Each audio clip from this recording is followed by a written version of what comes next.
Hi, welcome to smiley life style. ఈరోజు సేమియా పాయసం తయారు చేయడం చేసి చూపిస్తానండి.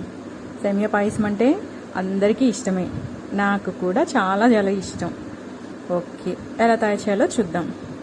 ఫస్ట్ వచ్చేసి స్టవ్ ఆన్ చేసుకొని పాన్ పెట్టుకుందామండి.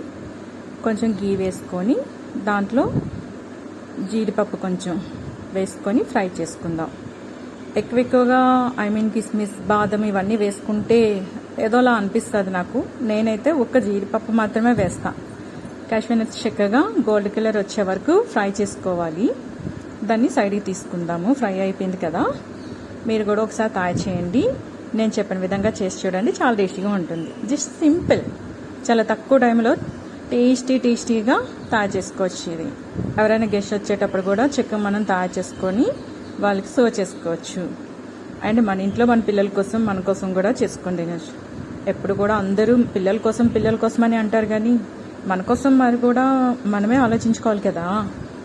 ఓకే, ఇప్పుడు వచ్చేసి అదే పాన్లో కొంచెం సేమియా పులుసు తీసుకొని ఫ్రై చేసుకోవాలి. సిమ్మిలో పెట్టుకొని మంట కొంచెం స్లో కుక్లో పెట్టుకోవాలండి. ఇప్పుడు వచ్చేసి సేమియాని కొంచెం లైట్ బ్రౌన్ స్టార్ట్ అవుతుందంటే ఓకే ఆపేసేయాలి, లేదంటే బాగా రోస్ట్ అయిపోతుంది, టేస్ట్ బాగుండదు అండ్ స్మెల్ కూడా పాడైపోతుంది. చూస్తున్నారు కదా మీరు, బట్ కొంచెం కంటిన్యూస్గా కలుపుతూ ఉండాలండి. పైన కిందన అన్నీ కూడా కలిసేలాగా చక్కగా నీట్గా కలిపేసుకోవాలి. కలిపేసుకున్నాం, ఆల్రెడీ కలర్ వచ్చేసింది. ఇప్పుడు వచ్చేసి పక్కన వేడి చేసి పెట్టుకున్నానండి నేను వాటర్. పచ్చి వాటర్ వేయటానికి అదే కూల్ వాటర్ వేసాము అంటే అంటుకుపోతుంది, అందుకే నేను హాట్ వాటర్ వేసుకున్నాను. వేసేసుకొని చక్కగా బాయిల్ అవుతుంది.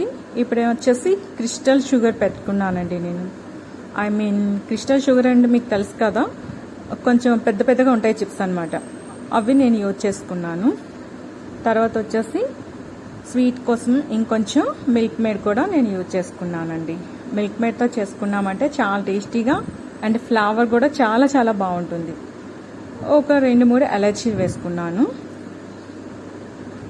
మిల్క్ మేడ్తో పాయసం చేసి చూడండి, చాలా టేస్టీగా ఉంటుంది అండ్ ఫ్లేవర్ కూడా చాలా బాగుంటుంది. నాకైతే చాలా బాగా నచ్చేసింది. అందుకని చెప్పేసి నేను ఎప్పుడు చేసినా సరే మిల్క్ మేడ్తోనే సేమియా పాయసం చేస్తూ ఉంటాను. అందుకేనేమో నాకు బాగా నచ్చేస్తుంది. ఓకే, మిల్క్ మేడ్ వేసుకున్నాం, ఎలచీ వేసుకున్నాం అండ్ క్రిస్టల్ షుగర్ వేసుకున్నాం. చిన్న సాల్ట్ కూడా యాడ్ చేసుకోవాలండి. సాల్ట్ లేకుండా ఎలాంటి రెసిపీ అయినా సరే టేస్ట్ అనేది రాదు. స్వీట్ కానీ హాట్ కానీ ఏది కుక్ చేసినా సరే కొంచెం సాల్ట్ అనేది యాడ్ చేసుకోవాలి. మనం సైడ్ పెట్టుకున్న కాజు ఫ్రై చేసి పెట్టుకున్నాం కదా గీతో పాటు, అవి అందులో వేసేసుకుందాము. సేమియా పాయసం బాయిల్ అవుతుంది. చక్కగా చూస్తుంటేనే తొందర టేస్ట్ చేయాలనిపిస్తుంది. Wow, ready.